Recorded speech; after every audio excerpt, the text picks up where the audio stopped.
যাওয়ার পরিকল্পনা যদি তোমরা করো, তাহলে তোমাদের কাছে আমার হাত জোড়ে করে নিবেদন, অভক্তদের সঙ্গে করে তীর্থে যাবে না। অভক্তদের সঙ্গে নিয়ে তীর্থে যাবেন না। কেন? অভক্তদের সঙ্গে করে তীর্থে গেলে তারা তীর্থের মহিমা বোঝে না, তারা তীর্থের গুরুত্ব বোঝে না, তারা তীর্থের পবিত্রতাও বোঝে না। তারা শুধু যাবে আর হোটেল খুঁজবে আর বাথরুম খুঁজবে, হোটেল খুঁজবে আর বাথরুম খুঁজবে, এইটা হচ্ছে তাদের কাজ। আর অভক্তদের সঙ্গে নিয়ে গেলে তোমার বেকার টাকা নষ্ট হয়ে যাবে।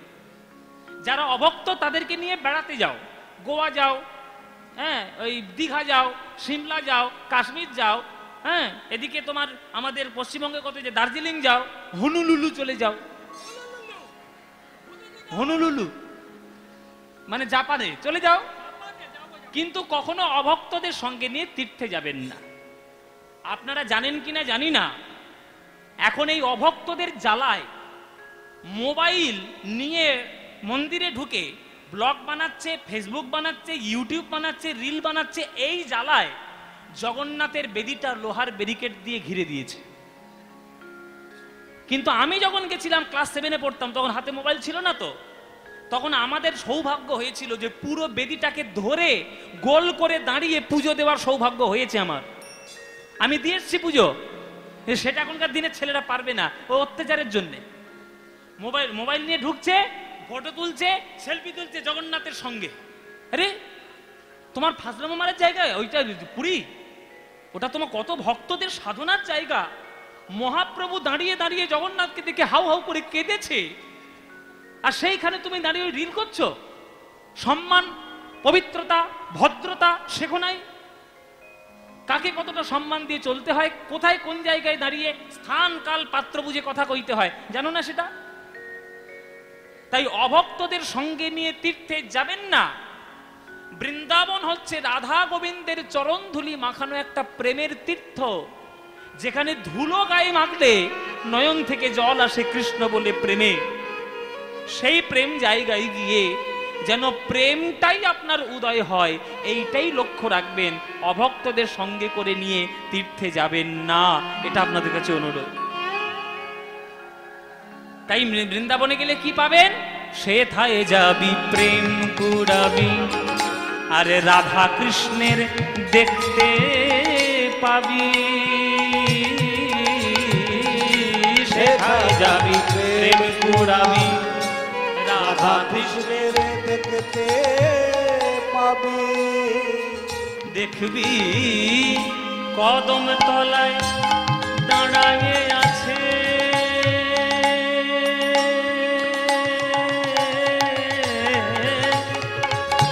কদম তলায় দাঁড়ায়ে আছে। আহা, মায়েরা উলুধ্বনি। কদম তলায় দাঁড়ায়ে আছে, কদম তলায় দাঁড়ায়ে আছে, কদম তলায় দাঁড়ায়ে আছে। আমার রাধা মদন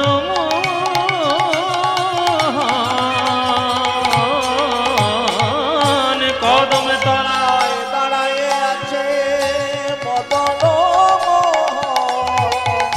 যমুনা পুলিনে যেথা মধুর বৃন্দাবন। ধ্বনি আমার মধুর বৃন্দাবন, যমুনা মধুর বৃন্দাবন।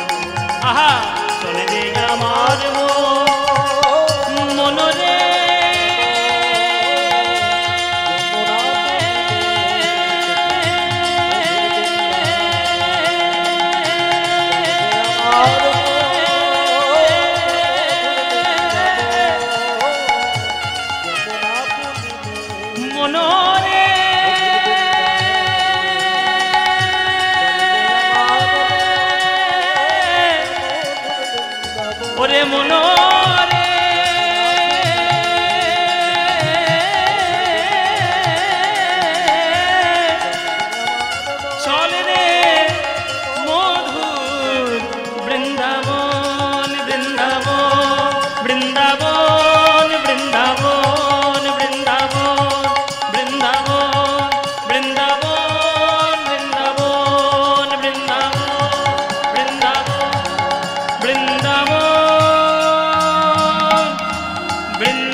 কত রহস্যময় মন্দির। হাওয়া চলছে দক্ষিণ দিকে আর পতাকাটা উঠছে দক্ষিণ দিকেই, উল্টো দিকে। মানে হাওয়ার গতিপথ হলে তো পতাকা উল্টো দিকে উঠবে, কিন্তু স্রোতের বিপরীতে পতাকা ওড়ে। কোন সায়েন্স আছে, কোন টেকনোলজি আছে, বের করুক যে জগন্নাথের পতাকা কেন উল্টো দিকে উড়ে। হ্যাঁ, ছায়াও পড়ে না। চিন্তা করুন কোন টেকনোলজিতে তখনকার দিনের মিস্ত্রিরা তৈরি করেছে। এখনকার দিনে সামান্য কম্পিউটার ইঞ্জিনিয়ার পড়ে আমরা নিজেদেরকে বিজ্ঞানী ভাবি, তারা কম বিজ্ঞানী ছিল? ভারতবর্ষের আর্কিটেকচার কত উন্নত সেটা ভারতবর্ষের কৈলাস মন্দির একবার দেখে আসবেন, দেখে আসবেন কৈলাস মন্দির। কৈলাসে কেলেঙ্কারি পড়েছেন? ফেলুদার গল্প পড়েননি? কৈলাসে কেলেঙ্কারিতে দেখবেন কৈলাস মন্দির নিয়ে বর্ণনা আছে। আমাদের ভারতবর্ষের উন্নত সভ্যতা আমরা নিজেরা নষ্ট করেছি, পাঁচমিশালি করতে গিয়ে নষ্ট করেছি। ভারতবর্ষের গানও নষ্ট হয়েছে। জগন্নাথ স্বামী নয়ন পথে গামী ভবতু মে, এই গানটা গাইতে গাইতে স্বয়ং নিমাই কাঁদ্য, মহাপ্রভু কাঁদ্য, আর আমরা তো সামান্য। ওই জন্যই কাজী নজরুল ইসলামের গান আছে, খেলিছ এ বিশ্ব লয়ে বিরাট শিশু। হ্যাঁ, ও এই মুশকিল, এই গান বললেই গাইতে হবে। খেলিছ এ বিশ্ব লয়ে, শুনেছেন তো? শুনেছেন তখন আবার কি গাইবো? আবার শুনবেন, দেখো কাণ্ড, আবার শুনবে। আসলে আসলে কারণটা হলো বাবা, এই গানগুলোর মধ্যে এমন মধু মাখানো আছে যে যতবারই আপনি শুনুন আশ কোনোদিন মিটবে না। এই হচ্ছে নজরুল ইসলাম। খেলিছ এ বিশ্ব লয়ে বিরাট শিশু,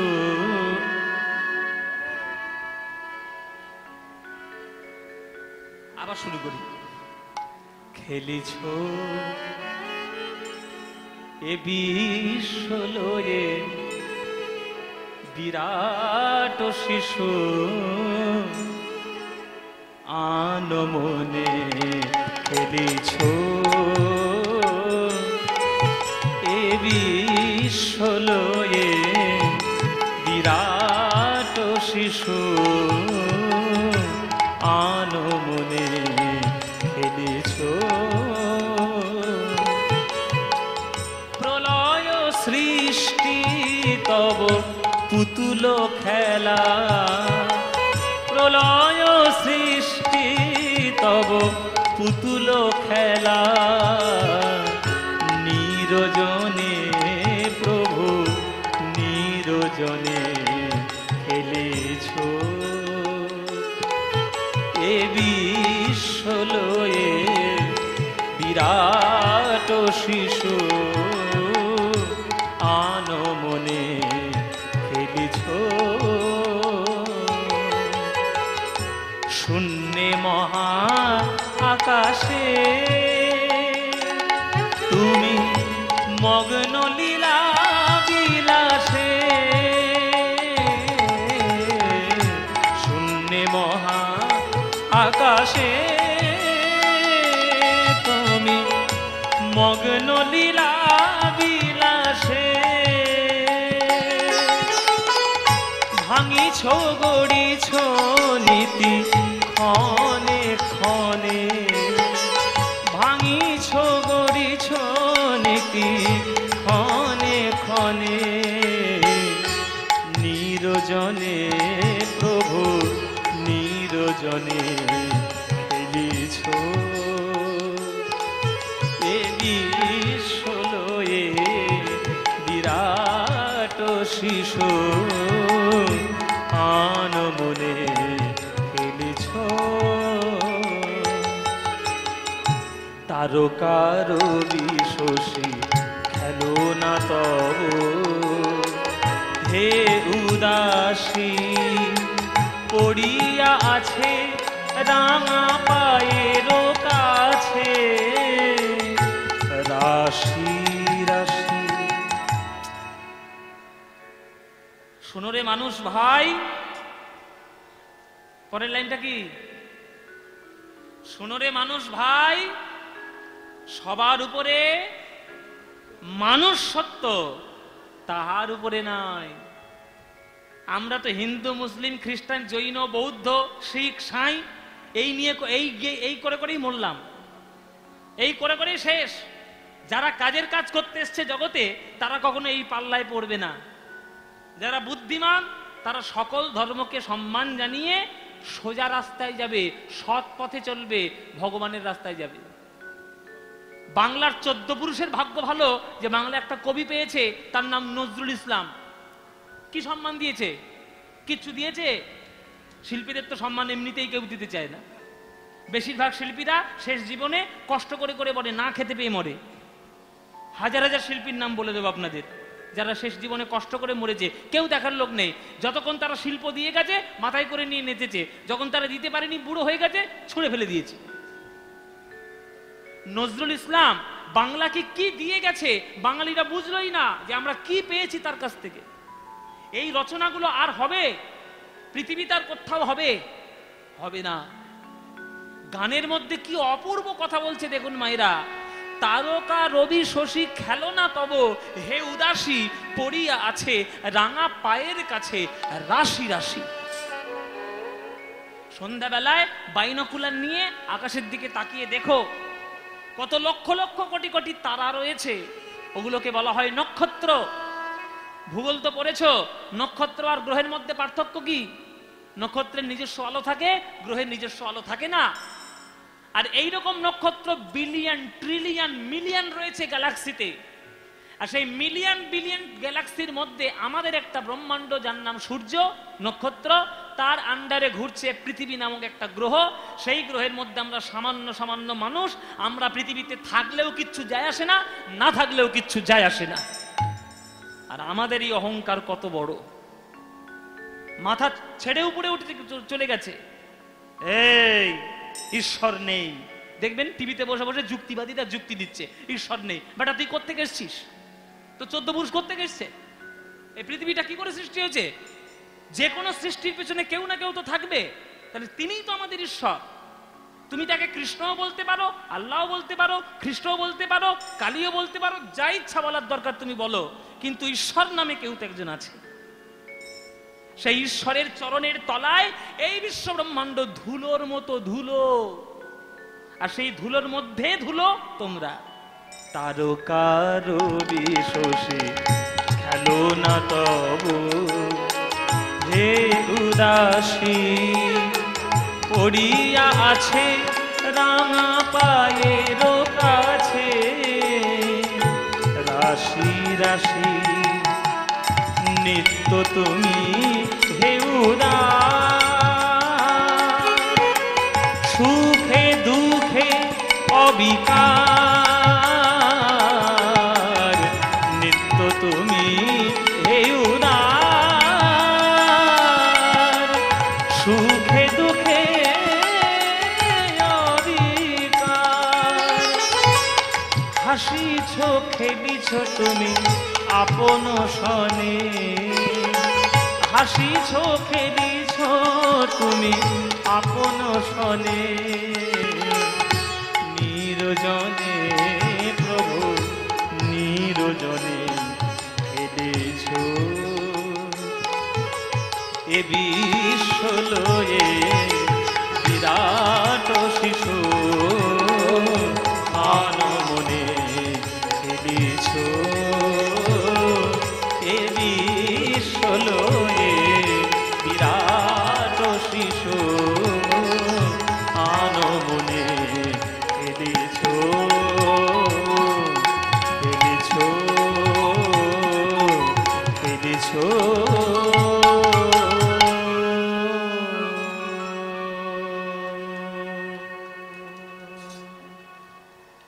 কত সুন্দর গান বলুন তো, এসব গানের তুলনা হয়?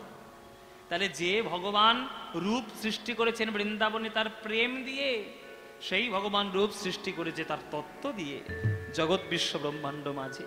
তাই তার রূপের খেই পাওয়া আমাদের ক্ষেত্রে সাধারণ মানুষের পক্ষে সম্ভব নয়। মায়েরা, এই তোমাদের নদিয়া জেলা, এই নদিয়া জেলাটা কত ফুট লম্বা আর কত ফুট চওড়া কোনোদিন ফিতে নিয়ে মেপে দেখেছো? ফিতে নিয়ে মেপে দেখেছো? বলে বাবা অত বড় ফিতে দোকানেই নেই, তো মাপবো কি? কত ফুট লম্বা, কত ফুট চওড়া আমরা তো মাপতে পারবো না। তাহলে সেই পশ্চিমবঙ্গটা কত বড়, ভারতবর্ষটা কত বড়, এশিয়া কত বড়, পৃথিবী কত বড়, সৌরজগৎ কত বড়, ব্রহ্মাণ্ড কত বড়, আর সেই ব্রহ্মাণ্ডকে যিনি সৃষ্টি করেছেন সেই ভগবানটাই বা কত বড়। সেই ভগবানটাই বা কত বড়। আমরা পাবো তার রূপের কোনো থই নেই, সব অথই অথই, থই পাবে না। ভগবানের রূপ থই পাওয়া যায় না মেজর। তাই ভগবানের রূপ তিনি যেভাবে রূপ দেখান সেইভাবে রূপটাকে জগতের সৃষ্টি করে। তার রূপ তিনি প্রেম দেখাতে গিয়ে আমাদের জগন্নাথ ক্ষেত্রে জগন্নাথ হয়ে বসে রয়েছে। জগন্নাথ ক্ষেত্রে জগন্নাথ হয়ে বসে রয়েছে স্বয়ং ভগবান। মহাপ্রভু তাকে কৃষ্ণ বলে মনে করতেন। সেই জগন্নাথ আমাদের কলিযুগের সাক্ষাৎ ভগবান। তুমি যদি জগন্নাথ দেখতে গিয়ে তুমি ভগবানকে না দেখো, তুমি যদি কাঠের মূর্তি দেখো, চোখ তো তোমার খারাপ, ভগবানের তো নয়। এখানে আমাদের কমিটিরা, বাতকুল্লা বাজার কমিটির সদস্যরা আমাকে চিরকুট পাঠিয়েছে, এ দাদা ব্যবসায়ী আমাদের কমিটির তরফ থেকে এই গানটা আপনাকে একটু গাইতে হবে। আমরা শুনেছি সারেগামাপায়, আজকে লাইভ শুনতে চাই। কি গান? বলে জগন্নাথ স্বামী নয়ন পথগামী ভব তুমি। এই গানটি তারা শুনতে চেয়েছে, গাইতে তো হবে বাবা, কমিটি আজ্ঞা দিয়েছে মানে গাইতে তো হবে। তো কমিটির অনুরোধ যখন, এই গানটা একটু গাই। জগন্নাথ স্বামী নয়ন পথগামী ভব তুমি। মায়েরা একটু হাত জোড়ে করে বসুন, সবাই সবাই একটু করজোরে বসবেন। আর এই গানটা যখন গাইবো, শ্লোকগুলো বলার সময় আপনারা একটু উলুধ্বনি দেবেন, কেমন? হ্যাঁ, চলো একটু শুনিয়ে দিই, তাদের গানটা শুনতে চেয়েছে। জগন্নাথ স্বামী নয়ন পথগামী ভবতু মে। জগন্নাথ স্বামী নয়ন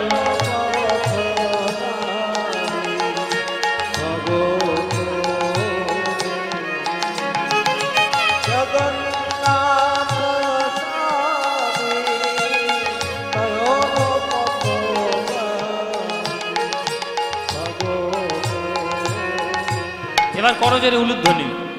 কদাচিৎ কালেন্দিতট বিপিন সঙ্গীত তরলো মুদাভিরি নারী বদন কমল স্বাদ মধুপ রমা ব্রহ্মা শিব সুরগণ সার্চিত পদো।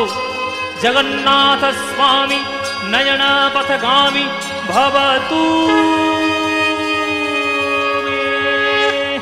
জগন্নাথ স্বামী নয়ন পথগামী ভবতু মে।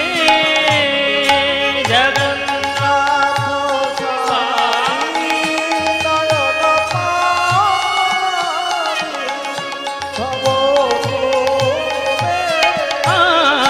জগন্নাথ স্বামী নয়ন পথগামী ভবতু মে।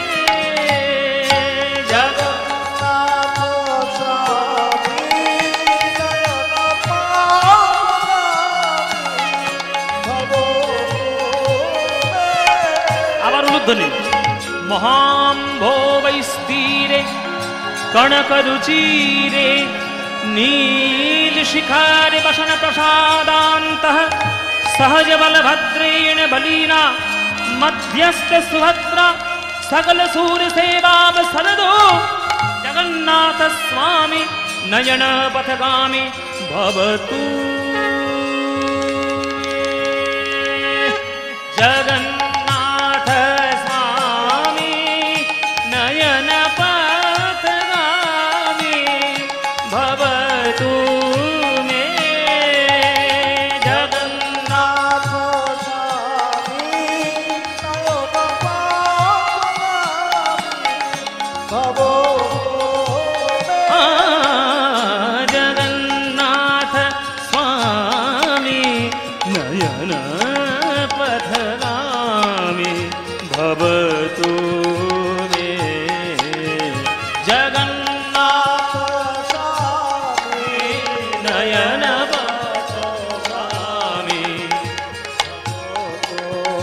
gari gama gari gari gama gama gari gama pama gama gari gama pama gama gani dhani ni dhani ni dhani da pama da pama gama gari gama pa gama pa dhani ni dhani pani sa gani ga sari ni sa dha dhani ni dhani sa dha dhani ni dhani sa dha dhani ni dhani sa Jagannath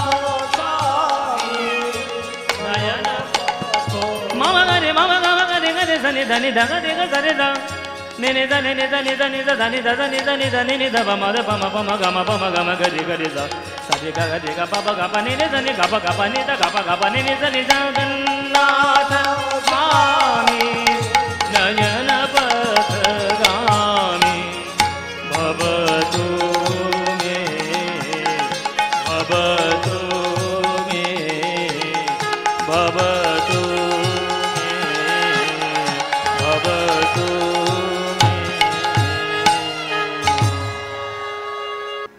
উচিত হয়নি।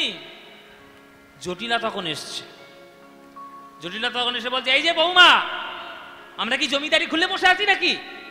সোনার কলসি তুমি যমুনার জলে নাকি হারিয়ে ফেলেছো? কে নিয়ে আসবে সোনার কলসি? একটা ঘরের বউ হয়ে সোনা হারাচ্ছ, লাজ লজ্জা কিছু নেই?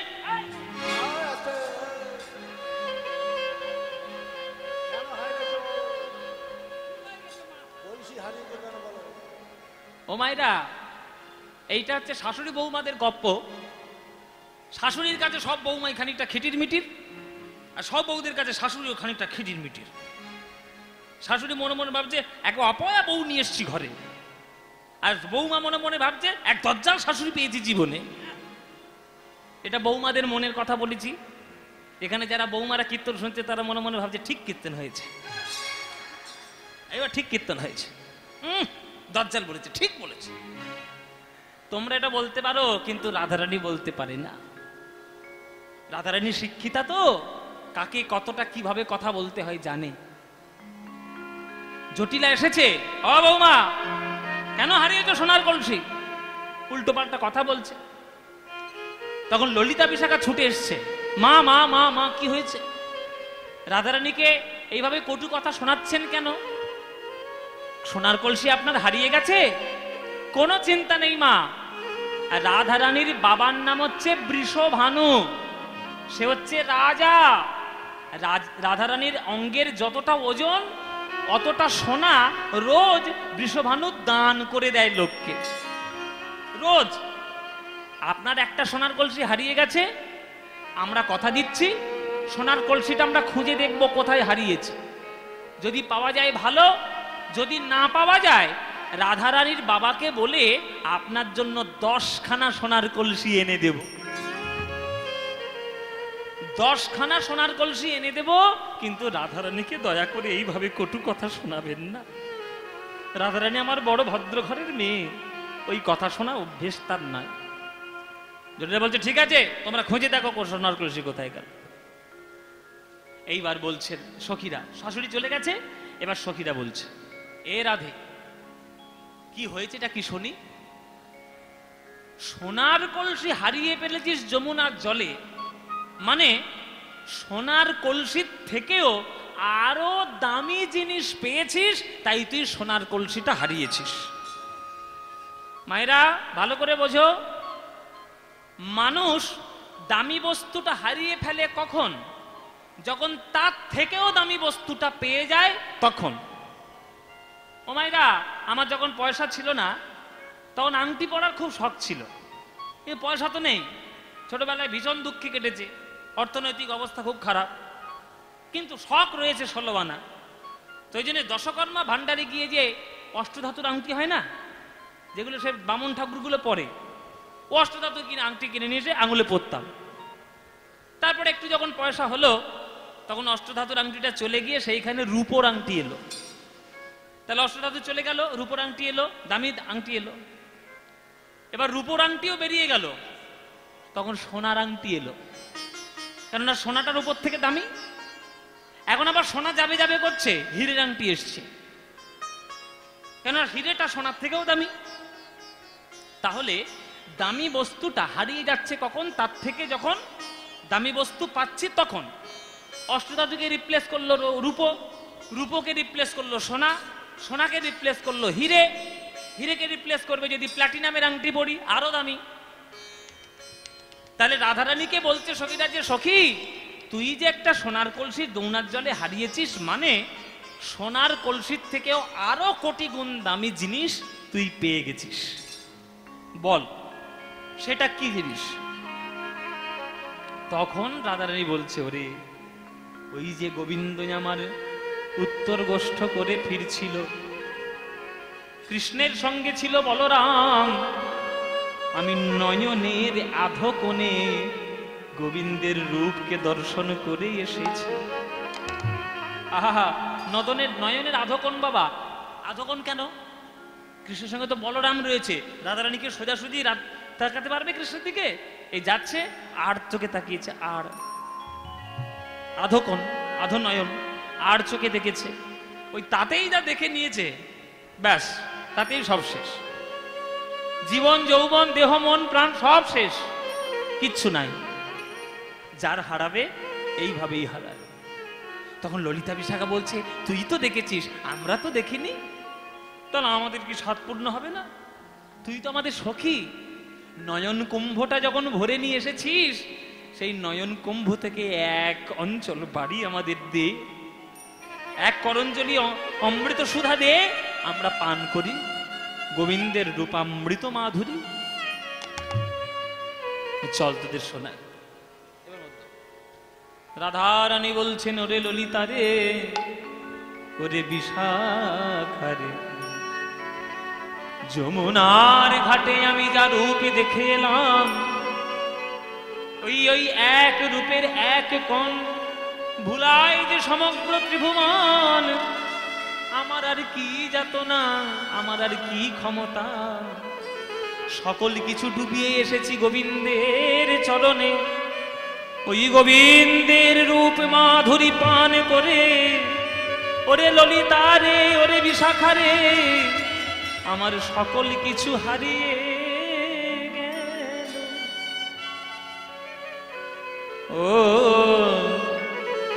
ও গো আরে কিবা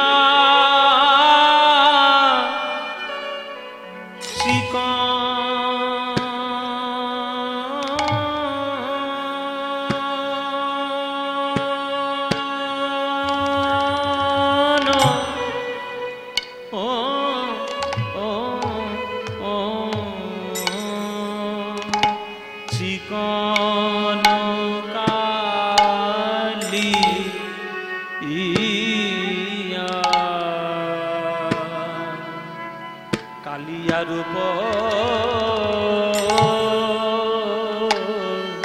চিকন কালিয়ার ও গো মর মেলাগি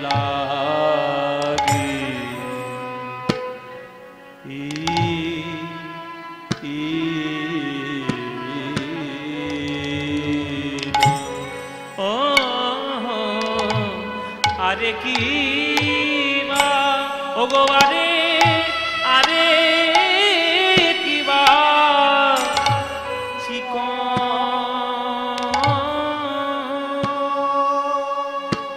সখী রে, তারা বুঝি ভালো করে, তারা বুঝি ভালো করে দেখে, দেখে নাই, দেখে নাই, দেখে নাই গো, ও গো আরে আরে কিবা চিকন। এই গানটি খুব একটা বড় তালের গান এবং খুব প্রাচীন একটি গান। এই গানের সুর দ্বিতীয় আর নেই। এই গানের সুর কীর্তনের অরিজিনাল গান বাবা। আপনারা তো নদিয়া জেলার মানুষ, আপনাদের দেশে এলে দুই একটা গান গাওয়ার ইচ্ছে আমাদের জাগে, কেননা আপনারা প্রাচীনকাল ধরে কীর্তন শুনছেন আর বড় বড় কীর্তনিয়ার গান আপনারা শুনেছেন। এসব গান তো ধীরে ধীরে এখন হারিয়ে যাচ্ছে, আধুনিকতার মোড়কে মোড়াতে গিয়ে আসল জিনিসটাই গুলিয়ে ফেলছে। এইগুলো হচ্ছে আসল গান। এই গানটার নাম হচ্ছে গৌরী তিয়ট। তিয়ট তাল গৌরী রাগের উপর বড় গান, বিলম্বিত তালের গান। আপনাদের নদিয়া জেলার নবদ্বীপে কত বড় বড় গায়ক ছিলেন, এখন আছেন, একজন মাত্র আছেন, তার নাম হচ্ছে সরস্বতী দাসী। তিনি এখনো আছেন। আমার মায়াপিসি তিনি গত বছরেই চলে গেছেন, আর নেই, চলে গেলেন মানুষটি। তারপরে রাধারানী দেবী, উনিও চলে গেলেন। আমার গুরু নীলমণি দাস, তিনিও চলে গেলেন। নিমাই বিশ্বাস, তিনিও চলে গেলেন। ওই একজন মাত্র রয়েছেন। উনি চলে গেলে কীর্তনের জগৎটা রত্নশূন্য হয়ে যাবে। যাই হোক, আমরা ভাগ্য হয়েছে যে গুরুর কাছে বসে দুই একটা গান শেখার। এই গানটি খুব গুরুত্বপূর্ণ গান, কারণ এই গানটির সুরটাই এত অপূর্ব সুর, যে সুরের কোনো তুলনা নাই। আরে কিবা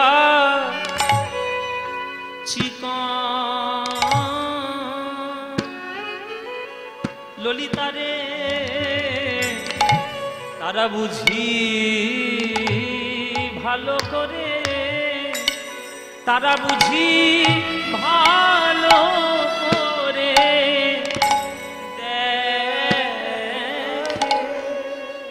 দেখে না, দেখে না, দেখে নাই, দেখে নাই গো। কারা দেখে নাই? কারা দেখে নাই? বলে যারা কৃষ্ণ কালো বলে, গোবিন্দের আলো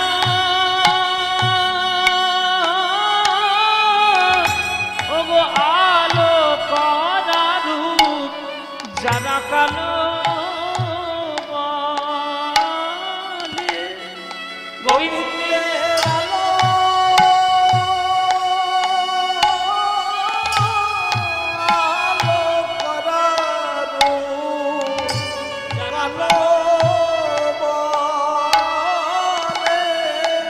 গোবিন্দের আলো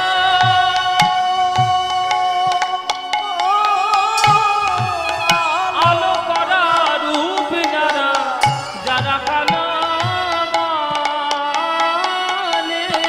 গোবিন্দের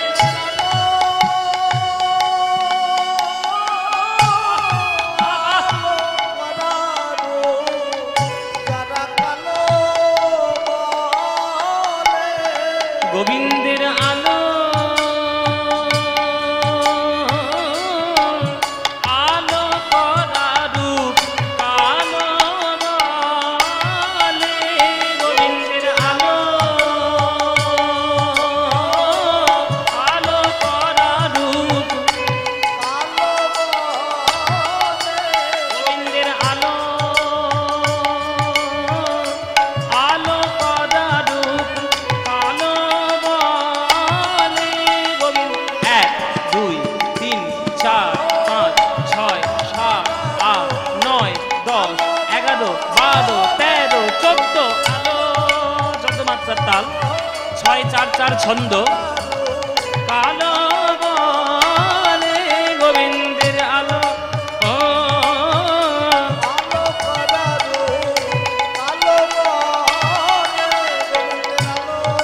আহা আলো করা রূপ কালো বলে গোবিন্দের আলো আলো করা রূপ কালো বলে গোবিন্দের আলো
বুঝি ভালো করে দেখে নাই, দেখে নাই, দেখে নাই গো, ও গো আরে কিবা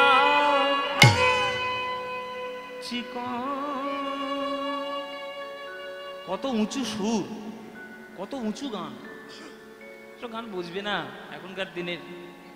ধৈর্যের বড় অভাব, বড় গান শুনতে গেলে ওই জন্য আমরা গাইতেও চাই না, উলু বলে মুক্ত ছড়িয়ে কি করব? যারা গানের মাধুর্য বোঝে না, মাহাত্ম্য বোঝে না, শুনিয়ে লাভ নেই। আপনারা শোনেন, আপনাদের অভ্যাসটা আছে শোনার, ওই জন্য আপনাদের কাছে শুধু একটা করে গাই। গান শুনলেন, এবার ব্যাখ্যাটা শুনুন। চিকন কালিয়া রূপ মরমে লাগিল, ধরনে না যায় মোর হিয়া। ও মাইরা, চিকন কালিয়া রূপ মরমে লাগিল, ধরনে না যায় মোর হিয়া। ব্যাখ্যাটা কি? চিকন শব্দের অর্থ কি? চিকন শব্দের অর্থ এক একটা জায়গায় এক এক রকম। যারা পূর্ববঙ্গের মানুষ, যারা পূর্ববঙ্গের মানুষ মানে যারা, আমরা এক কথায় যাদেরকে বলি বাঙাল, পূর্ববঙ্গের মানুষদের কাছে চিকন শব্দের অর্থ ফর্সা। দেখবেন বাংলাদেশে গান আছে, ও চিকন গোয়ালিনী রসের বিনোদিনী, অরূপ যৌবন তোমার জোয়ারেরও পানি, গান আছে। মানে তাদের কাছে চিকন শব্দের অর্থ হচ্ছে ফর্সা। আমাদের পশ্চিমবঙ্গে মানে এই বাংলায়, এপার বাংলায় চিকন শব্দের কোথাও কোথাও অর্থ হচ্ছে সরু। সরু, দেখবে অনেকে গিয়ে দোকানেই বলে চিকন পাড়ের শাড়ি দাও, মানে সরু পাড়ের শাড়ি দাও। চিকন শব্দের অর্থ সরু। কিন্তু যে চিকনের কথাটা আমরা এখন বলছি পদাবলী সাহিত্যে, এই চিকন শব্দটির অর্থ হচ্ছে মসৃণ। গোবিন্দের মসৃণ কালো রূপ নয়নে লাগিল, মানে চিকন কালিয়া রূপ মরমে লাগিল, মনের মধ্যে লেগেছে, ধরনে না যায় মোর হিয়া। সেই থেকে আমি ধৈর্য আর ধরতে পারছি না। মানে গোবিন্দের এই মসৃণ কালো রূপটি আমার মনের মধ্যে এমন আঘাত করেছে যে এখন আমি গোবিন্দ রূপ ছাড়া জগতে কিছু দেখতেই পাচ্ছি না। এখানে ভক্তদের প্রশ্ন হবে যে কালো রূপ আবার মসৃণ, কালো রূপ আবার মসৃণ হয়? মায়েরা, তোমরা শুধু ভেবেছো যে ফর্সা হলেই সুন্দর দেখতে হয়, সম্পূর্ণ ভুল কথা, সম্পূর্ণ ভুল। কালো হলে যে তাকে দেখতে ভালো হবে না, এটা সম্পূর্ণ ভুল। দেখবে মাঝে মাঝে বিশ্ব সুন্দরীদের প্রতিযোগিতা হয়, মিস ইউনিভার্স, তাদের মধ্যে যারা বিশ্ব সুন্দরী যে প্রতিযোগিতা যারা জেতে, দেখবেন অনেক বিশ্ব সুন্দরী আছে যারা নাইজেরিয়ান, যারা একদম চিকো, একদম কালো, কয়লার থেকেও কালো, কিন্তু তারা বিশ্ব সুন্দরী। কেন না? তাদের এই কালো রূপের মধ্যে একটা মসৃণতা আছে। তারা ত্বকটিকে যত্ন করেছে, শরীরের ওই গঠনটিকে তৈরি করেছে, ওই মসৃণতার দিকে তাকিয়েই জাজেরা তাদেরকে বিশ্ব সুন্দরী করেছে। তা গোবিন্দ সামান্য নায়ক নায়িকা, তাদের দেখে যদি তাদের জাজেরা বিশ্ব সুন্দরী বানাতে পারে, এই জগৎ বিশ্ব ব্রহ্মাণ্ডকে যিনি সৃষ্টি করেছেন, যে গোবিন্দ, সেই গোবিন্দ কিন্তু নিকষ কালো। আর কালো হলে কি হবে? ওই কালোটার থেকেই তো সকল কিছু উৎপত্তি। তাই ওই মসৃণ কালো রূপ যার নয়নে একবার লাগবে, তার জীবন যৌবন সব গোবিন্দ বলে চরণে যাও।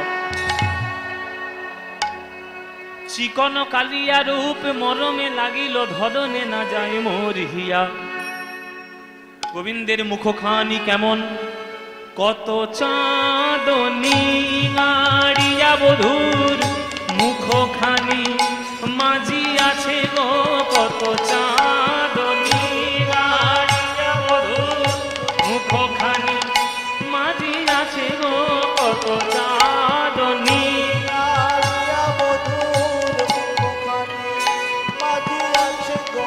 না জানি তাই কত সুধা দিয়া, কত সুধা দিয়া। ও কি আহারে না জানি তাই কত সুধা দিয়া, কত সুধা দিয়া। আকাশের চাঁদ দেখেছো? আকাশের চাঁদ দেখেছো? বলে এটা আবার কেমন প্রশ্ন? আকাশের চাঁদ কেউ দেখেনি? তুমি দেখোনি? আমরা সবাই দেখেছি। আগেকার দিনের লোকেদের একটা ধারণা ছিল যে আকাশের চাঁদ হচ্ছে অমৃতের রসগোল্লা। রসগোল্লাকে চিপে ধরলে কি বেরোবে? কি বেরোবে মায়েরা? রস বেরোবে। চাঁদকে চিপে ধরলে অমৃতের বিন্দু বেরোবে।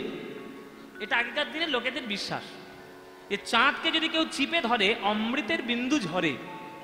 সেই অমৃতের বিন্দু ঝরলে চাঁদকে যত মানে বিশ্বব্রহ্মাণ্ডের যত চাঁদ আছে সবার অমৃত বিন্দু নিয়ে যেন গোবিন্দের বদন চাঁদ যেন তৈরি হয়েছে। কত চাঁদ নিঙারিয়া বধুর মুখখানি মাঝি আছে গো, না জানি তাই কত সুধা দিয়া। গোবিন্দের মুখখানি কেমন শোনো, শোনো গোবিন্দের মুখখানি কেমন।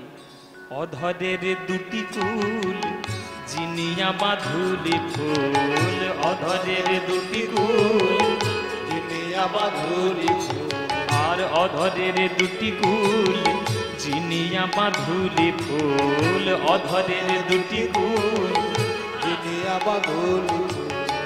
হাসি খানি তাহাতে মিশায়, হাসি খানি তাহাতে মিশায়। এখানে যারা গান শুনছো, মায়েদের বলছি, বাবাদের বলছি, ছেলেদের বলছি, মেয়েদের বলছি, সবাইকে বলছি, যারা গান শুনতে এসছো আজকে বুকে হাত রেখে ঠাকুরের সামনে একটা সত্যি কথা বলো আমার কাছে। প্রেম কারা কারা করেছো হাত তোলো। কারা কারা প্রেম করেছো? যাক, দু একজন সাহসী ভক্ত আছে। হ্যাঁ, এই যে হাত তুলেছে। অনেকে আবার লজ্জায় হাত তুলতে চাইছে না। হ্যাঁ, আমি প্রেম করি না করি তোমায় বলবো বাবা? বলা যাবে না। আচ্ছা, আপনারা প্রেম মানে ভাবলেন যে আই লাভ ইউ প্রেম। প্রেম মানে কোনটা? ভক্ত আর ভগবানের চিরন্তন প্রেম। তাহলে প্রেমে যে পড়বে সে যাকে ভালোবাসে তার দিকে তাকালেই শেষ। কি মায়েরা, সাধারণ দৃষ্টিতে এই যে প্রেম তোমরা দেখো আই লাভ ইউ প্রেম, মনে করো কোনো নায়কের চোখের দৃষ্টিতে নায়িকা ফেঁসে গেছে, মানে চোখের চাউনি এমন, ওই চাউনিতেই সব শেষ। তাহলে সাধারণ নায়ক নায়িকাদের চাউনিতে যদি সাধারণ জগৎ আকৃষ্ট হয়, বিশ্বব্রহ্মাণ্ডের সর্বশ্রেষ্ঠ নায়ক হচ্ছেন গোবিন্দ কৃষ্ণ, আর বিশ্বব্রহ্মাণ্ডের শ্রেষ্ঠ নায়িকা হলেন রাধারানী। তাদের যদি নয়নের আদান প্রদান হয়, তাদের আর নিজের বলতে কিচ্ছু থাকবে গো? থাকবে না। তাই অধরের দুটি কুল জিনিয়া বাঁধুলি ফুল, গোবিন্দের ওই হাসির দিকে তাকিয়ে সব শেষ রাধারানী। হাসি খানি তাহাতে মিশায়, হাসি খানি তাহাতে মিশায়। ওই অধরের দুটি কুল জিনিয়া বাঁধুলি ফুল, অধরের দুটি কুল জিনিয়া বাঁধুলি ফুল, আর হাসি খানি তাহাতে মিশায়, হাসি খানি তাহাতে মিশায়। কেমন? নবীন মেঘের পরে বিজলি প্রকাশ করে, নবীন মেঘের পরে বিজলি প্রকাশ করে, নবীন মেঘের পরে বিজলি প্রকাশ করে। নবীন মেঘ, আকাশের মেঘ যতই কালো হোক না কেন, বজ্রপাত যদি একটা হয়, যতই অন্ধকার থাক, সব অন্ধকার এক নিমেষে দূর হয়ে যায়। গোবিন্দের বদনটা দেখে মনে হচ্ছে কালো মেঘের ঘটা, আর তিনি যখন মাঝে মাঝে হাসছেন, হাসতে গিয়ে যখন গোবিন্দের দাঁতটা দেখা যাচ্ছে, ওই দাঁতের শোভাটা মেঘের মাঝখান থেকে বিদ্যুতের ঝলকানির মতো এসে ভক্তদের হৃদয় লাগছে। আহা, নবীন মেঘের পরে বিজলি প্রকাশ করে, নবীন মেঘের পরে বিজলি প্রকাশ করে। আমার জাতি কুল মজাইল তাই, জাতি কুল মজাইল আমার জাতিকুল মজাইল, জাতিকুল মজাইল।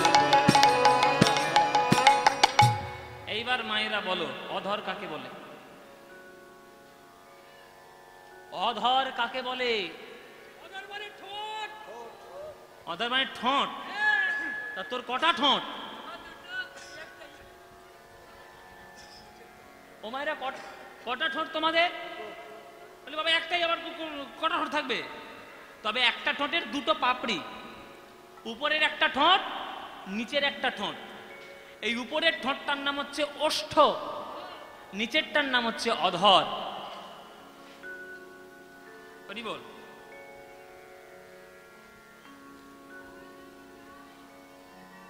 নিচের ঠোঁটটার নাম হচ্ছে অধর, উপরের ঠোঁটটার নাম হচ্ছে ওষ্ঠ।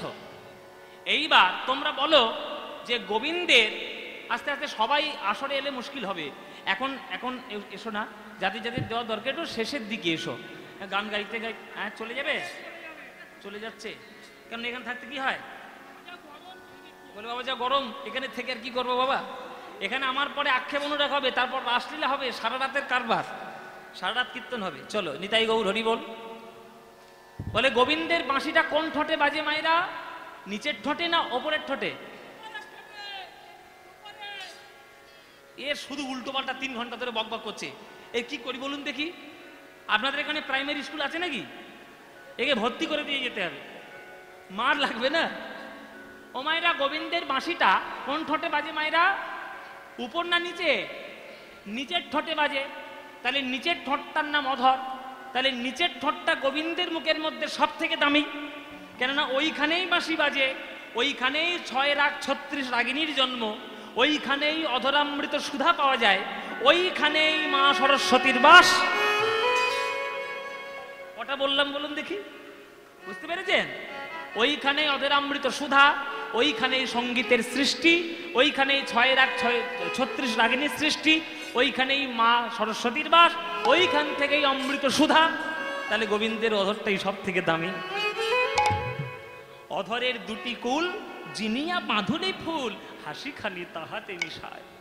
নবীন মেঘের পরে বিজরি প্রকাশ করে, জাতি কুলো মজাইল তাই। ভুরু যুগ সন্ধান কামেরো কামানবান, ভুরু যুগ সন্ধান কামেরো কামানবান, ভুরু যুগ সন্ধান কামেরো কামানবান, ভুরু যুগ সন্ধান কামেরো কামানবান। হিঙ্গুলে মণ্ডিত 2টি আঁখি রে, হিঙ্গুলে মণ্ডিত 2টি আঁখি, হিঙ্গুলে মণ্ডিত 2টি আঁখি, হিঙ্গুলে মণ্ডিত 2টি আঁখি। আস্তে বাবারা, আগেকার দিনে শীতকালে বিহারীরা তুলোর বস্তা কাঁধে নিয়ে আর লেপ তৈরি করার জন্য বাজারে বাজারে আসতো। এখন আর আসে না, এখন সব ব্ল্যাঙ্কেট হয়ে গেছে। তো এখন আসে আপনাদের এদিকে? হ্যাঁ আসে, আসে। দেখবেন বিহারীরা দেখবেন কাঁধে তুলোর বস্তা নিয়ে, আর ওদের কাঁধে একটা ধনুকের মতো একটা যন্ত্র থাকে, থাকে না মায়েরা? হ্যাঁ, ধুনান বলে, ধুনান। দেখবেন একটা মুগুরের মতো জিনিস থাকে, আরে দড়ির উপরে তুলোগুলো ফেলে বা তুলোর কাছে দড়িটা নিয়ে গিয়ে এইবার ড্যাও ড্যাও ড্যাও করে মারে, আর তুলোটা ফুলে ওঠে। ওই জন্য তাকে কি বলে? তুলো ধোনা। তুলো ধোনা বলে না? তুলো, দেখবেন ঝগড়ার সময় অনেকে বলে এমন মার মারবো না, তুলো ধোনা করে ছাড়বো, বলে না? ওইটা হচ্ছে ধুনা। ওইটার নাম, ওই যন্ত্রটার নাম হচ্ছে ধুনান। কিন্তু আমাদের পদাবলীর সাহিত্যে এখানে ধুনান মানে হচ্ছে ধনুক। গোবিন্দের ভুরুটা এই পার থেকে শুরু করে এই পার পর্যন্ত জোড়া ভুরু। আমাদের যেমন নাকের মাঝখানেটা ভুরু নেই, ফাঁকা, তেমনি গোবিন্দের এই পার থেকে এই পারটা জোড়া। এই জোড়া ভুরুটা দূর থেকে দেখে মনে হতো যেন একটা ধনুক। কার ধনুক? বলে কামদেবের ধনুক। কামদেবের ধনুককেও গোবিন্দের জোড়া ভুরু জয় করে নিয়েছে, হার মানিয়ে দিয়েছে। এবার ললিতা বিশাখা বলছে, আচ্ছা রাধে, তোর বধুর ভুরু যদি ধনুক হয়, তাহলে ধনুক থাকলে বাণ তো নিশ্চয়ই থাকবে। বলে বাণ কোথায়? বলে কেন? বাণটা তো ঠিক তার নিচে। হিঙ্গুলে মণ্ডিত 2টি আঁখি রে, হিঙ্গুলে মণ্ডিত 2টি আঁখি, হিঙ্গুলে মণ্ডিত 2টি আঁখি রে, হিঙ্গুলে মণ্ডিত হিঙ্গুলে মণ্ডিত দুটি আঁখি, গোবিন্দের বাণ বিষম বাণ। ও মায়েরা, শেল কাকে বলে জানো? শেল, শেল মানে কি? তালবে ছয় একার ল, শেল মানে কি? হ্যাঁ, শেল মানে নাকি শিয়াল। ও মায়েরা, শেল মানে জানো না? শেল মানে হচ্ছে একটা বানের নাম, যে বানটা হচ্ছে বাঁকা বান। মেঘের আড়াল থেকে ইন্দ্রজিৎ লক্ষণকে মেরেছিল শক্তি শেল, ওই শক্তি শেল হচ্ছে শক্তি বান। ওই বানটার আকৃতি কেমন মায়েরা দেখে নাও, এই রকম আকৃতি, মানে মুখটা থাকবে ছুঁচ, আর ছুঁচের পিছনে দুটো বড়শির মতো বাঁকা। দেখে নাও মায়েরা, এইটা হচ্ছে শেল, এইটা হচ্ছে শেল। এই বাঁকা বানটা উপকারিতা কি বলে? বানের আবার উপকারিতা, হ্যাঁ, যারা যুদ্ধ করবে তাদের ক্ষেত্রে উপকারিতা। এই বানটা মারলে এটা ঢুকে যাবে বুকের মধ্যে, কিন্তু এটা আর বেরোবে না। যে বড়শির মতো বাঁকা রয়েছে পিছনটাতে, ওইটা যদি তোমার বুকের মধ্যে আটকে যায়, তুমি যতই টানা হেঁচড়া করো না কেন বেরোবে না। যদি তুমি টানা হিঁচড়ে করে বের করতে যাও, পুরো হৃৎপিণ্ড ছিঁড়ে বেরোবে। মানে শক্তিশাল মারলে মৃত্যু অবধারিত হবেই হবে। তাহলে গোবিন্দের নয়নের বানটা কি সোজা বান বাবা? সোজা বান? ওটা বাঁকা বান। কেননা যার বুকের মধ্যে একবার ঢুকবে, বলে কয়ে ঢুকবে যে আমি গোবিন্দের নয়ন বান, যার হৃদয় একবার ঢুকবে আর কোনোদিন বেরোবে না। যদি তার হৃদয় থেকে প্রেমরূপী বানটা বার করতে যাও, তার জীবন নিয়ে তবে বেরোবে, সব শেষ হয়ে যাবে। হিঙ্গুলে মণ্ডিত দুটি আঁখি রে, হিঙ্গুলে মণ্ডিত দুটি আঁখি, হিঙ্গুলে মণ্ডিত দুটি আঁখি রে, মণ্ডিত দুটি আঁখি, অরুণ নয়ন কোণে চাইয়া ছিল আমা পানে, অরুণ নয়ন কোণে, চাইয়াছিল আমার ওই অরুণ নয়ন কোণে চাইয়া ছিল আমা পানে, সেই হইতে শ্যাম রূপ দেখি, সেই হইতে শ্যাম রূপ দেখি, সেই হইতে শ্যাম রূপ দেখি, এই হইতে স্বামীর সখীরে আমার সবই গেল, সখীরে আমার সবই গেল, ওই কৃষ্ণ রূপে নয়ন দিয়ে, সখীরে আমার সবই গেল, কৃষ্ণ রূপে নয়ন দিয়ে, সখীরে আমার সবই গেল, ওই কৃষ্ণ রূপে নয়ন দিয়ে, কৃষ্ণ কৃষ্ণ কৃষ্ণ বলে, কৃষ্ণ রূপে নয়ন দিয়ে, কৃষ্ণ কৃষ্ণ কৃষ্ণ বলে, কৃষ্ণ রূপে নয়ন দিয়ে, কৃষ্ণ কৃষ্ণ কৃষ্ণ বলে, কৃষ্ণ রূপে নয়ন দিয়ে, কৃষ্ণ কৃষ্ণ কৃষ্ণ বলে, কৃষ্ণ রূপে নয়ন দিয়ে, সখীরে আমার সবই গেল, সেই হইতে শ্যাম রূপ দেখি, সেই হইতে শ্যাম রূপ দেখি, সেই এই হইতে স্বামীর দেখি, এই হইতে স্বামীর আস্তে। এবার ললিতা বিশাখা বলছে, আচ্ছা রাধে, আমাকে একটা কথা বল, আমাদেরকে একটা কথা বল, যে তুই হচ্ছিস নায়িকার শিরোমণি, বৃষভানু নন্দিনী, কৃষ্ণ প্রেম প্রদায়িনী, অষ্টগোপীর শিরোমণি, তুই শিক্ষিতা, গান বাজনা জানিস, আঁকা জানিস, সকল বিদ্যে বুদ্ধি তোর মধ্যে রয়েছে, একটা নায়িকার যতগুলো গুণ থাকার দরকার সবগুলো তোর মধ্যে রয়েছে। তুই এত বড় একটা নায়িকা হয়ে তুই একটা রাখাল ছেলের প্রেমে মজে গেলি, হ্যাঁ, একটা রাখাল ছেলের প্রেমে মজে গেলি। এই সর্বনেশে কাণ্ডটা কবে থেকে ঘটলো রাধে? কবে তোর হয়েছে বল? ও মায়েরা, ভালোবাসা কখনো জাতপাত বিচার করে আসে? আসে? যারা প্রকৃত ভালোবাসে জাত বিচার করে ভালোবাসে? কে কোন জাতের, কে কোন ছোট, কে কোন বড় ভালোবাসে? মন যার যেদিকে গলে যাবে সেটা তাকে ভালোবাসবেই বাবা, মনের ব্যাপার। যাকে ভালো লাগবে তার প্রতি চলে যাবে। সে কোন জাতের, সে কোন ছোট, কোন বড়, পয়সা আছে না পয়সা নেই, এই বিচার সে কখনো করবে না। লাভ ইজ লাভ, ভালোবাসা তো ভালোবাসাই হয়, অন্য কোনো তো কিছু নাই। ভালোবাসা তো ভালোবাসাই হয়। তা তুই একটা নায়িকা, তুই এত বড় তোর নায়িকার সকল গুণ, তা তুই একটা রাখাল ছেলের প্রেমে পড়লি। এই সর্বনাশী কাণ্ডটা তোর কখন থেকে ঘটে গেছে রাধে বল আমাদেরকে। তখন রাধারানী বলছে, ললিতারে, প্রেম সাগরে যখন ডুব দিয়েছি আর তো ফিরে আসার কোনো রাস্তা নাই। এখন সারা জীবন গোবিন্দ গোবিন্দ বলে কাঁদতে হবে। তোরা আশীর্বাদ করে যেন আমি কাঁদতে পারি, কৃষ্ণ কৃষ্ণ বলে যেন সারা জীবনে কাটাতে পারি। আর আমার এই সর্বনেশে কাণ্ডটা কখন থেকে ঘটলো রাধে শোন। যমুনার জল হইতে উঠিয়া আসিতে পথে, যমুনার জল হইতে উঠিয়া আসিতে পথে। এই যে গানটা গাইছি বাবা, এর সুরটা না, এর সুরটা আমার বলতে গায়ে কাঁটা দিচ্ছে। এই সুরটা এত সুন্দর সুর, আর কীর্তন ছাড়া এই সুর আপনি সারা পৃথিবীতে কোথাও পাবেন না, কোথাও পাবেন না, আমি 100% গ্যারান্টি দেব। আস্তে, আমি যখন সারেগামাপায় ফাইনালে গাইছি, আপনারা সারেগামাপা দেখেছেন? সবাই দেখেছেন? আমি যখন সারেগামাপার ফাইনালে গাইছি, প্রথম গানটা গেয়েছি, যে গানটা, সে গানটা আপনাদেরকে শোনাবো, একদম লাস্টে শোনাবো, যেটা গেয়েছিলাম ফাইনালে। সে গানটা যখন গাইলাম তখন আমাদের বাংলার একজন প্রথিতযশা শিল্পী এবং আমার খুব প্রিয়, এবং আমাদের বাংলাকে তিনি খুব গর্বিত করেছেন, তার নাম হচ্ছে কুমার শানু। আমরা শানুদা বলি, আমরা স্যারই বলি, কিন্তু কুমার শানু আমাদের একটা বাংলার গর্ব। তো কেননা এত ফিল্মফেয়ার অ্যাওয়ার্ড পেয়েছে এবং গিনিস বুকে নাম রয়েছে।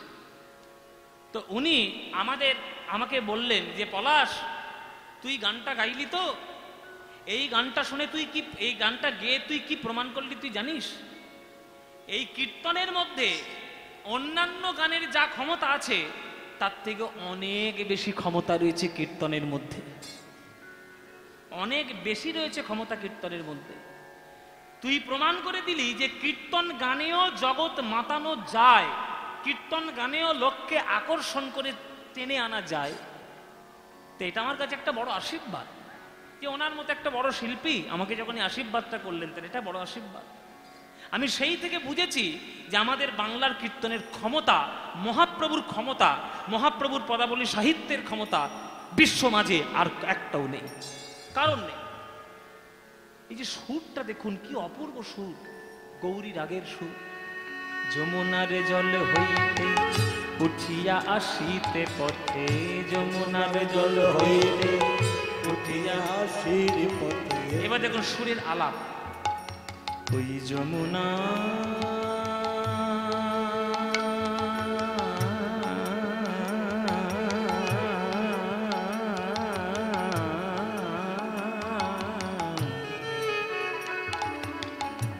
যমুনা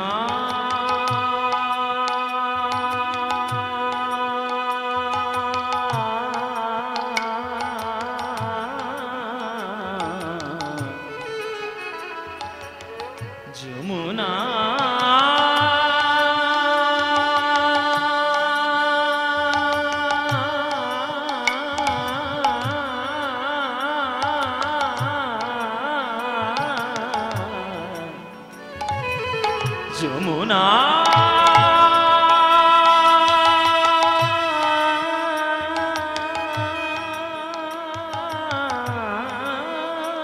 যমুনা সারে গামা মামা মামা মামা মামা গামা মা গামা মা গামা মা গামা মা গামা গামা পামা গামা গামা পামা গামা গামা গামা গামা রে সারে গামা পামা গামা রে রে সারে নে সাদা মাদা নে গা রে গা সারে গামা পামা গামা রে রে নে দা মা রে গামা পামা গামা রে রে সারে গামা পাদা দা দা সারে গামা পাদা নে নে নে সারে গামা পাদা নে দা দা দা নে নে দা দা নে দা নে নে দা দা নে দা নে নে দা দা নে দা। যমুনার জল হইতে উঠিয়া আসিতে পথে, যমুনার জল হইতে উঠিয়া আসিতে পথে। সই কি বা অপরূপ তনু, সই কি বা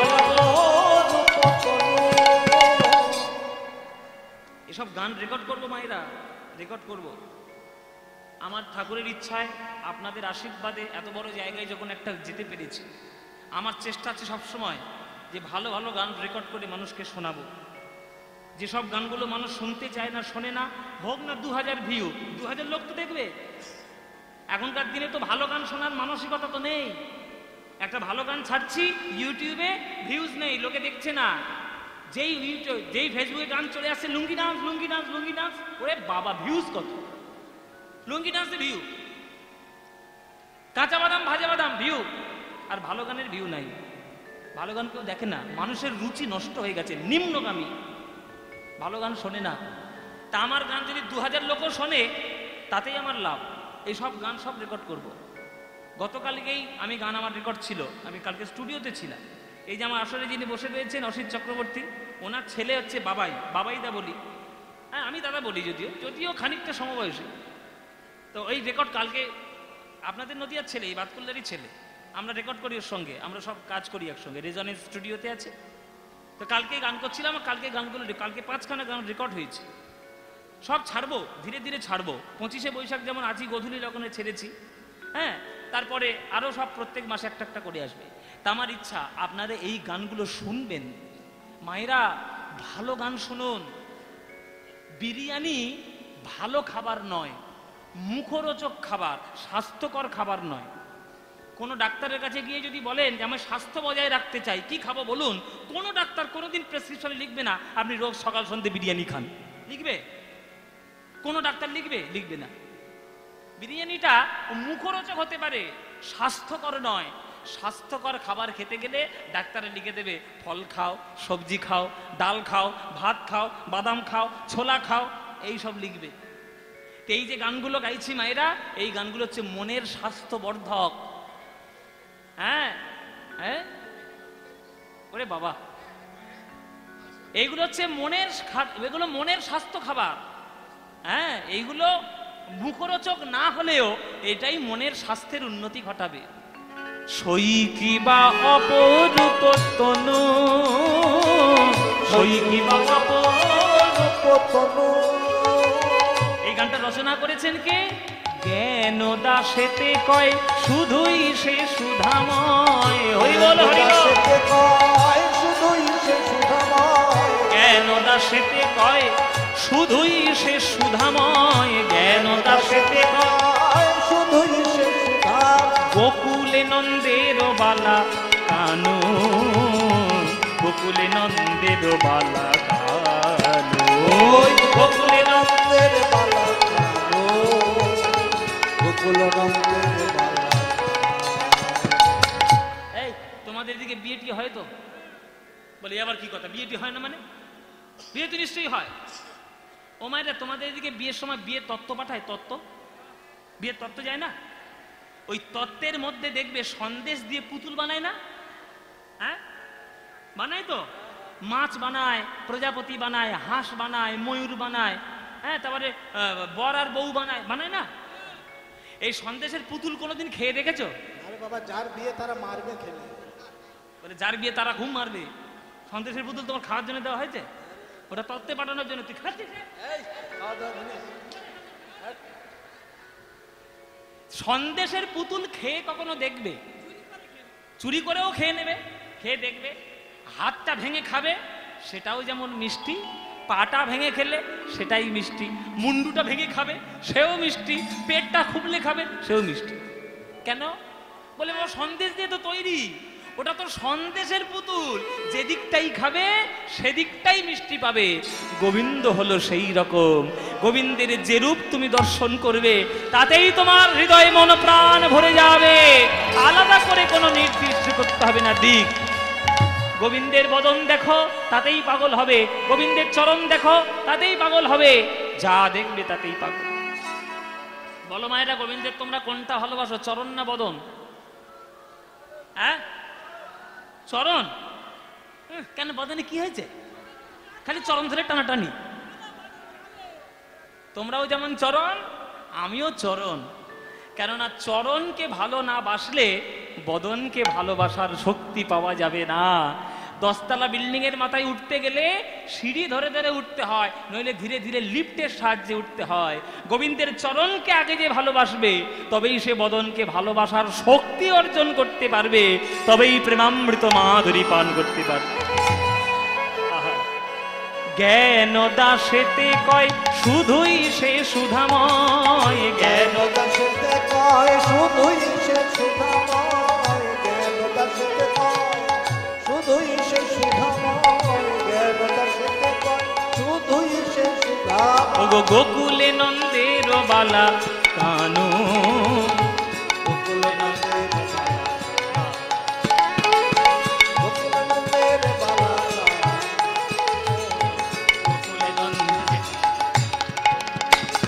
সখীরে আমার সবই গেল, সখীরে আমার সবই গেল, ওই কৃষ্ণ রূপে নয়ন দিয়ে সখীরে আমার সবই গেল, কৃষ্ণ রূপে নয়ন দিয়ে সখীরে আমার সবই গেল, ওরে কৃষ্ণ রূপে নয়ন দিয়ে কৃষ্ণ কৃষ্ণ কৃষ্ণ বলে, কৃষ্ণ রূপে নয়ন দিয়ে কৃষ্ণ কৃষ্ণ কৃষ্ণ বলে, কৃষ্ণ রূপে নয়ন দিয়ে কৃষ্ণ কৃষ্ণ কৃষ্ণ বলে, কৃষ্ণ রূপে নয়ন দিয়ে সখীরে আমার সবই গেল। আহা গোকুলে নন্দের বালা কানু, গোকুলে নন্দের বালা কানু, গোকুলে নন্দের বালা কানু, গোকুলে নন্দের বালা কানু।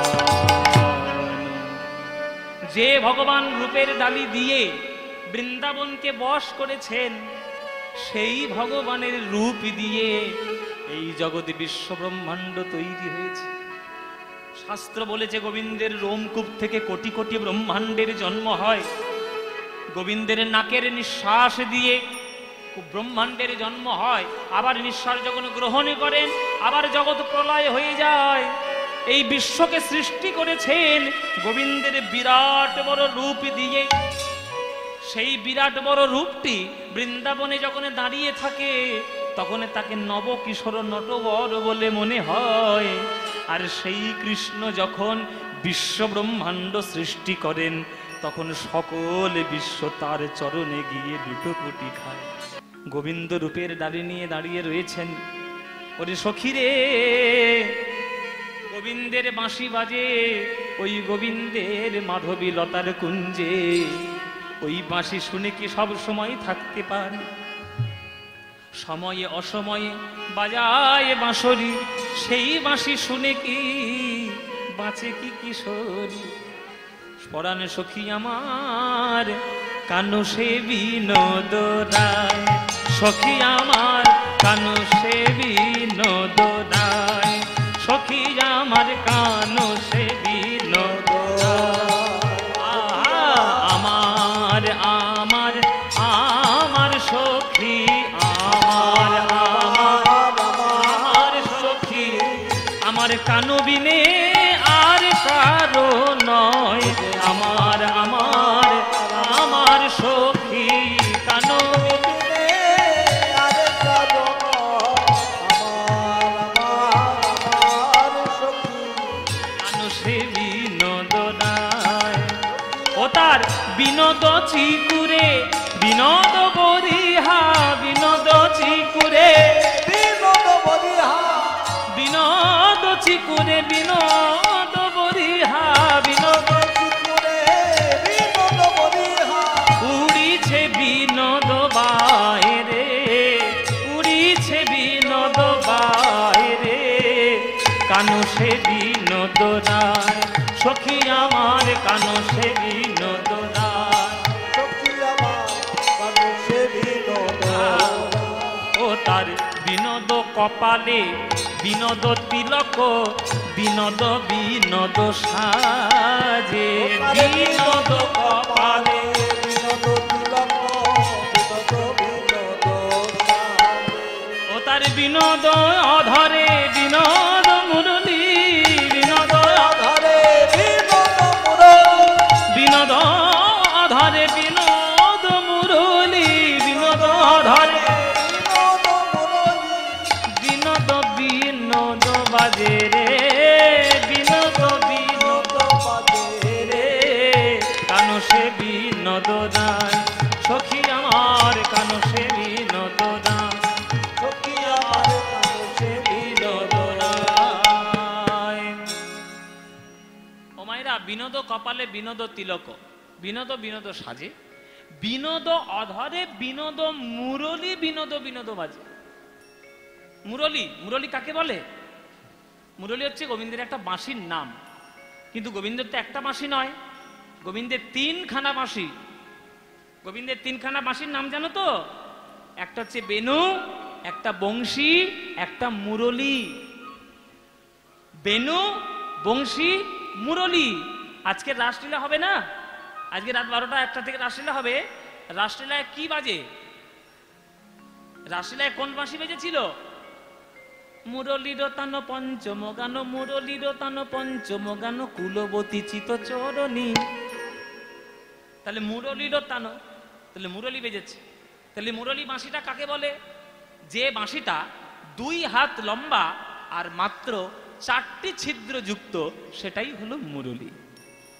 মায়েরা, মাত্র 4টি ছিদ্র, আর সেটাই হচ্ছে মুরলী। আর বেনু কাকে বলে? 6টা ছিদ্র, 12 আঙুল লম্বা। বংশী কাকে বলে? 17 আঙুল লম্বা, 8টি ছিদ্র যুক্ত, তাকে বলে বংশী। কিন্তু গোবিন্দ আজকে যেহেতু রাসলীলা করবেন, ওই জন্য মুরলী নিয়ে এসছেন। বিনোদ অধরে বিনোদ মুরলী, বিনোদ বিনোদ বাজে। আহা, এবার দেখো গোবিন্দের কেমন রূপ।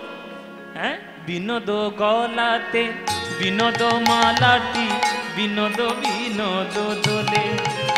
ও তার বিনোদ গলাতে বিনোদ মালাটি, বিনোদ বিনোদ দোলে।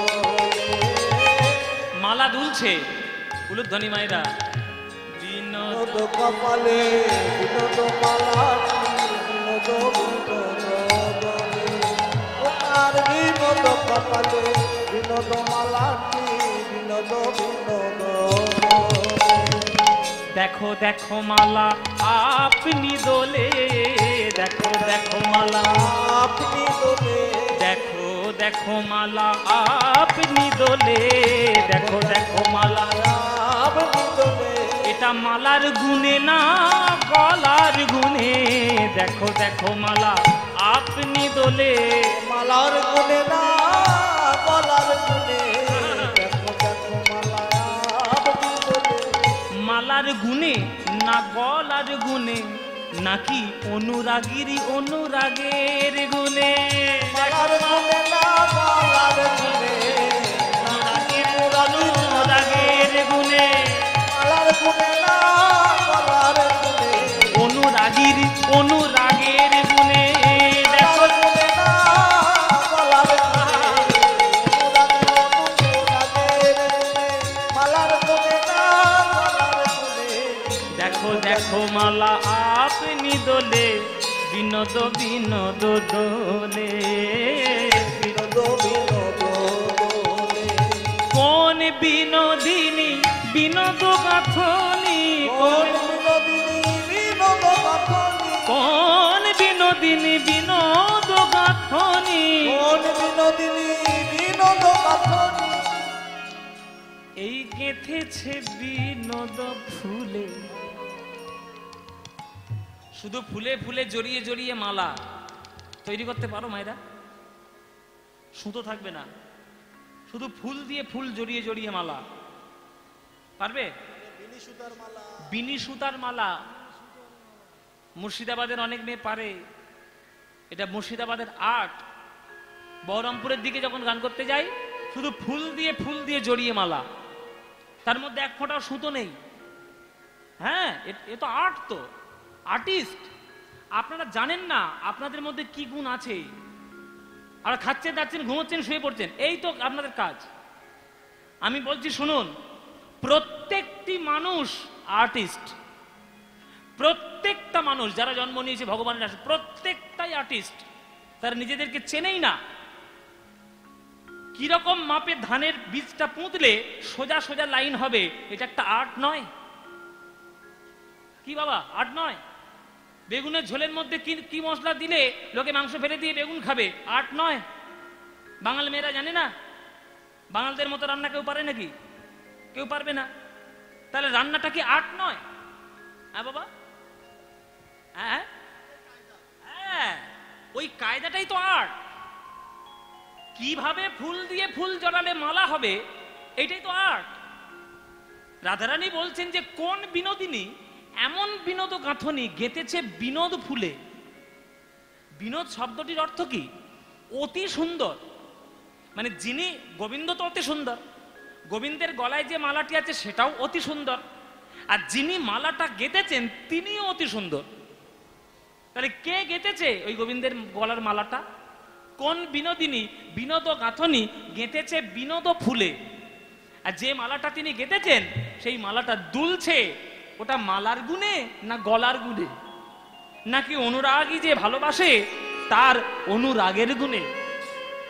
আহা, দেখো দেখো মালা আপনি দোলে, দেখো দেখো মালা আপনি দোলে, কোন বিনোদিনী বিনোদ গাঁথনি, কোন বিনোদিনী বিনোদ গাঁথনি গেঁথেছে বিনোদ ফুলে, গেঁথেছে বিনোদ ফুলে, কানু সে বিনোদ রায়, কানু সে বিনোদ সখী আমার কানু সে বিনোদ রায়, সখী আমার কানু সে বিনোদ রায়, সখী আমার কানু সে বিনোদ রায়। বিনোদ কোটিতে বিনোদ ধটি, বিনোদ বিনোদ সাজে, আর বিনোদ কোটিতে বিনোদ ঘটি, বিনোদ বিনোদ সাজ। কোটি মানে কি মায়েরা? কোটি মানে 1 কোটি, 2 কোটি, 3 কোটি 4 কোটি 5 কোটি। এই ডিয়ার লটারির ম্যানেজার ডিয়ার লটারি কাটে সবসময়, রোজ একটা করে ডিয়ার লটারি কাটে। কোটি মানে 1 কোটি। আরে সেটা তো ক ওকার টয় হর্ষই কোটি। আমি বলছি ক টয় হর্ষই কোটি মানে কি মায়েরা? কোটি মানে হচ্ছে কোমর, কোমর। আর ধটি মানে কি বাবারা? সেই আবার উল্টো পাল্টা কথা বলে, ধুতি। ধুতি, ধুতি নয়, ধুতির উপরে যে উড়ানিটা কষে বেঁধে নেওয়া থাকে সেইটার নাম হচ্ছে ধটি। আমার কথা বিশ্বাস না হলে ওইখানে গোবিন্দের মূর্তিটা আছে, দেখে নাও। ধুতি পরেছে আলাদা আর কোমরে বন্ধনীটা আলাদা। কোমরের যে বন্ধনীটা যেটা ধুতিকে আটকে রেখেছে ওই উড়ানিটার নাম হচ্ছে ধটি। তাহলে গোবিন্দের বিনোদ কোমর মানে সুন্দর, অতি সুন্দর কোমর। হ্যাঁ, তার আবার বাঁকা কোমর, সোজা নয়, বাঁকা। বাঁকা গো, তাহলে বাঁকা জিনিস আবার সুন্দর হয়? বলে হয়, বাঁকা জিনিসটাই তো সুন্দর হয়। হ্যাঁ, গোবিন্দের এই যে ঘাড় বাঁকা, এটা সুন্দর নয়? এই যে তোমাদের এখানে গোবিন্দের মূর্তিটা আছে, দেখো তো সোজা কিনা? সোজা দেখো, সবসময় গোবিন্দ কেমন ভাবে থাকে? হ্যাঁ, পাটটা একদিকে বাঁকা, কোমর একদিকে বাঁকা, গলা ঘাড় একদিকে বাঁকা, মাথা একদিকে বাঁকা। একদিন ললিতা জিজ্ঞেস করেছিল রাধারানীকে, এই তোর বধূ তো দধি মাখন খায়, দুধ খাচ্ছে, মাখন খাচ্ছে, ঘি খাচ্ছে, শক্তি নেই শরীরে, ওরকম বেঁকে বেঁকে দাঁড়ায় কেন? ললিতা বিশাখা জিজ্ঞেস করেছে, তোর শরীরে শক্তি নেই তোর বধূর, বেঁকে বেঁকে দাঁড়ায় কেন? তখন রাধারানী বলছে, ললিতা, যে বধূ আমার বাম হাতের কনিষ্ঠ আঙুলে গিরি গোবর্ধন পর্বত তুলে নিল, তার শরীরে শক্তি আছে কি নেই তুই সন্দেহ প্রকাশ করছিস? আসলে গোবিন্দ সকল ভার সহ্য করতে পারে, শরীরে সকল শক্তি আছে, কিন্তু বিশ্ব ব্রহ্মাণ্ডের যত ভক্তগণ রয়েছে, কৃষ্ণ বলে পাগল হওয়া যত ভক্তগণ আছেন, সেই সকল ভক্তের প্রেমের ভার যখন গোবিন্দের মাথার উপরে চেপে যায়, তখন গোবিন্দ সেই ভার সহ্য করতে পারে না। ভক্তের প্রেমের ভার সইতে গিয়ে, প্রেমের ভারে বইতে গিয়ে গোবিন্দের কোমরে আমার বেঁকে ত্রিভঙ্গ বঙ্কিম ঠাম হয়ে যায়।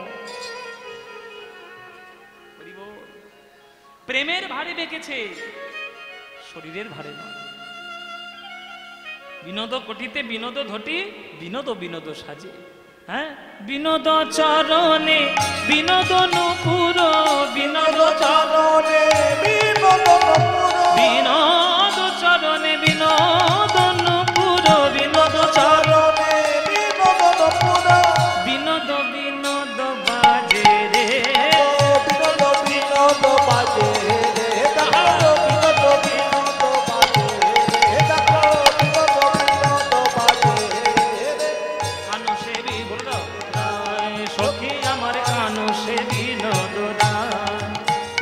ওগো কহে যদুনাথ বিনোদ নাগর বিনোদ কদম্ব তলে কহে যদুনাথ বিনোদ নাগর বিনোদ কদম্ব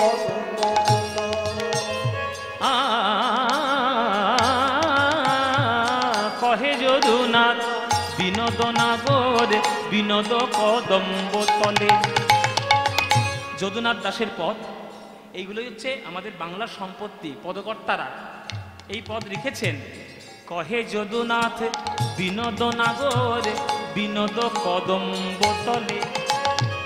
কত বিনোদিনী বিনোদ হেরিয়া, কত বিনোদিনী বিনোদ হেরিয়া, কত বিনোদিনী বিনোদ হেরিয়া, কত বিনোদিনী বিনোদ হেরিয়া, কলসি ভাসাইল জলে, দেখো কলসি ভাসাইল জলে রে, কলসি ভাসাইল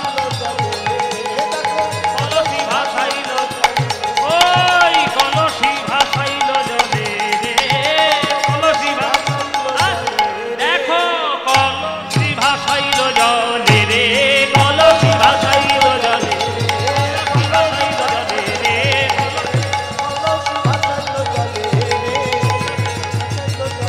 কলসি ভাসালো জলে রে, কানু সে বিনোদ রায়, সখী আমার কানু সে বিনোদ রায়, সখী আমার কানু সে বিনোদ রায়।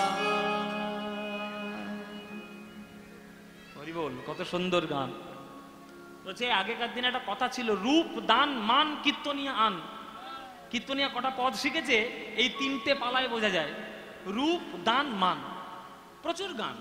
রূপের পদ গেয়ে গেয়ে শেষ করা যাবে না বাবা, এত পদ, এত পদ। সব পদ কি গাওয়া সম্ভব? সবাই সব ধরনেরই পদ গায়। আমরা আজকে দুটো পদ আস্বাদন করলাম, তাতেই আমাদের মন মুগ্ধ, তাতেই আমরা গোবিন্দের একটা রূপ আন্দাজ পেলাম যে গোবিন্দ কদম তলায় দাঁড়ালে কেমন সুন্দর তাকে দেখতে হয়, সেগুলো আমরা আস্বাদন করলাম।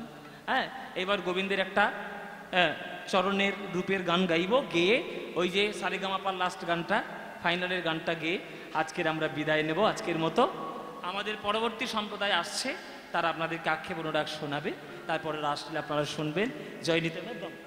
চলো আজকে আমরা গোবিন্দের চরণের ছোট্ট করে একটা গান শুনে নিই।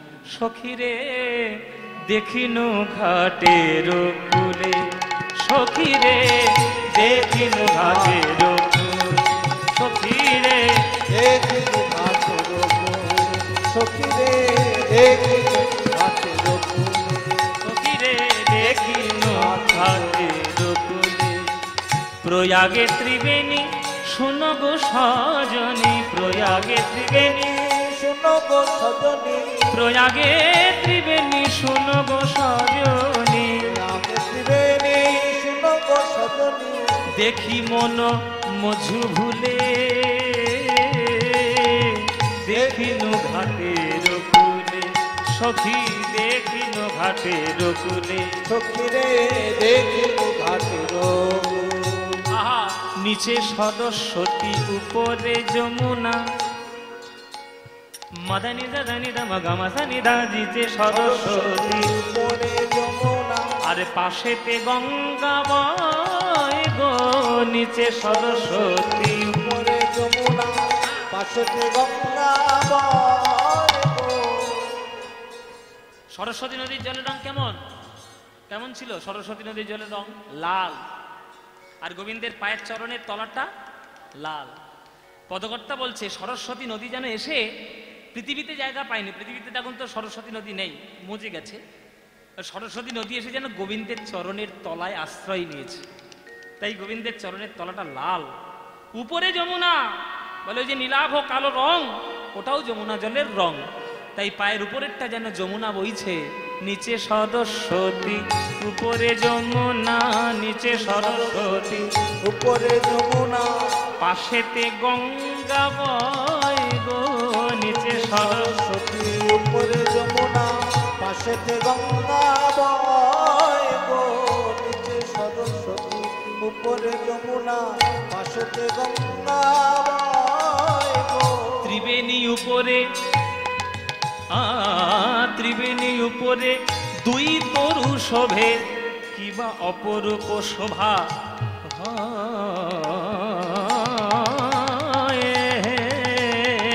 দেখিন ঘাটের কুলে সখী দেখিন ঘাটের কুলে সখীরে দেখিন ঘাটের কুলে সখীরে দেখিন ঘাটের কুলে কহে শ্যামানন্দে মনের আনন্দে শ্যামানন্দের পর শ্যামানন্দের পর কহে শ্যামানন্দে মনের আনন্দে কিবা অপরূপ শোভা তাই হে ওই শ্যামের চরণ জিনিয়া ভুবন শ্যামের চরণ জিনিয়া ভুবন শ্যামের চরণ জিনিয়া ভুবন শ্যামের চরণ জিনিয়া ভুবন জগ জন মন